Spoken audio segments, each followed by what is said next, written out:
So the pressure switch that is in here is a 250 minus 200, which means when the pressure hits 250, it closes that valve and it runs the fan till it gets down to 200, and then it opens again. And that way it can kind of keep some pressure in the system. They put in a new pressure switch, but I think the problem is actually a refrigerant leak. I think the system doesn't have enough refrigerant in it right now to work properly. So we're gonna go look for leaks, see what we find. We had fixed the leak over here because they coiled the line set up in the ceiling, and I already actually took a look up in the ceiling. It looks like they did the same thing, so there's a good possibility we're gonna find just some big leak where it rubbed through. So there's our machine. The line set comes up, goes into the ceiling, and here's what it looks like up above. And that's where it actually goes, up through the ceiling right there. I don't really actually see any oily spots, so maybe it's fine.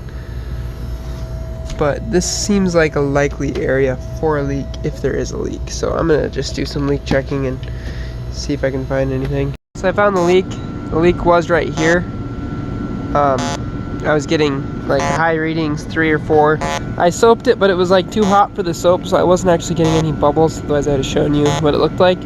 But I was able to tighten that quite a bit. I'm sure there's a specification for when it was new, but it seems like this style of connection has a lot of issues later on in life. Like, they just slowly work loose. I think they have like a Teflon seal in there, so maybe when because they put in that new pressure switch, maybe when they braze that in, some of the heat kind of helped it work loose, but more likely it worked loose before that and the system was low.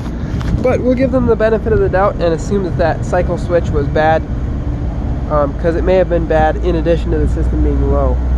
But I don't know, it seems like they might not have checked the system pressure to see if it was actually trying to bring on the cycle switch. So we're gonna go down, recover the refrigerant, and charge it in according to factory charge. So when you're recovering refrigerant from a Manitowoc ice machine like this, it's going to be a 4-point recovery, meaning that we have to put our hoses on from our gauges 4 different times. So you're going to start by putting your hoses on here and here. These are your regular service ports that you watch to see what pressures the thing is running. And you're going to pull all the refrigerant out of there. There shouldn't be that much in that part of the system.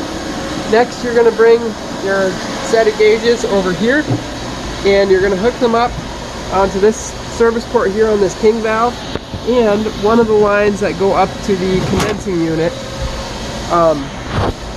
in order to pull that refrigerant. Right now we're only pulling from the line that goes up because I haven't opened up this king valve yet. This big receiver right here is where most of the refrigerant is going to be, which in this case I don't think is much. But to open up that port, we just have to turn it in like that, and just a little ways is far enough. You can see that that did jump our pressure up significantly. Since we got that leak fixed, we shouldn't have to actually pull a vacuum on the system, because we were able to fix that leak by just tightening that connection. We didn't have to actually take something apart and braze it, so there's really no air infiltration. So we're just going to get it down to 0 or close to 0, so we have an accurate measure of how much refrigerant is going back in. So now that we've added in 3 more pounds than what we were able to recover, you can see the fan actually is operating. This line coming up is hot, as it should be. This line going down is nice and cool. Now earlier, this line was hot and this line was hot, which makes you think that the cycle switch is not bringing it on, because you're like, well, clearly the compressor's running, there's refrigerant, this is nice and hot, there's clearly pressure there. But you can't forget about that guy.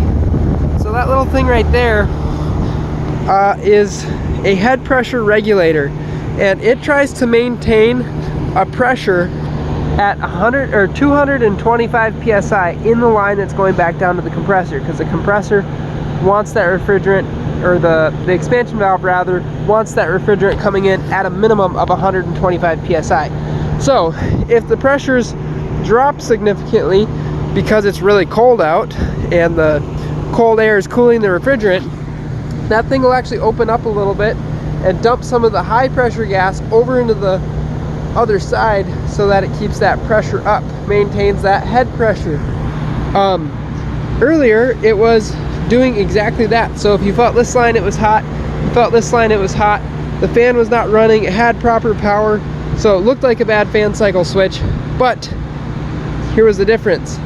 The coil itself was cold. So when I went and felt along here and felt along the ends of the coil to see if there was actually a significant amount of heat there, there was nothing. It was cold, and you could feel the piping going into this. The piping was hot going into the head pressure regulator and coming straight back out on the liquid line. So that's how we knew that it was a charge issue, or in a bad instance, maybe it could have been the head pressure regulator going bad. But we knew that that probably wasn't the case, because if that was the case, then the fan should have been running, because the pressures would have been higher. But when we checked the pressures, they weren't actually that 250 psi required to start the fan. So anyway, kind of an interesting troubleshooting situation. Hopefully there are no more leaks in the system. I'm pretty confident there are no more, and we should be good to go after we get it all charged up and watch it drop one batch of ice. Ladies and gentlemen, we finally have it. Some nice ice.